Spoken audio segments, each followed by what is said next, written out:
Can a collection agency for a credit card company call me at work? The answer, unfortunately, is yes. But I'm going to put a little twist on that. If you're called at work and you really don't want this to become a public forum, meaning you're called at work, what I would suggest you do is you get a letter from your boss saying, I cannot be called at work. I'd go to my boss and I'd say, hey, can you sign this letter for me? I cannot be called at work because this is a company line. I need to be focused on my work, and that it could hurt me and my job in my review if I'm getting harassing phone calls or if I'm getting personal calls at work. But make sure you give the creditor every opportunity to contact them. Give them your personal home phone number, which I'm sure they already have.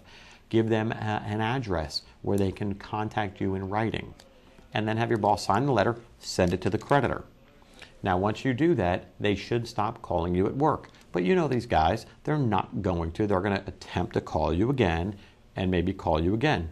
And if they harass you at work after you've sent them the letter and ultimately you get fired, well, then I think you should, I think you should sue them.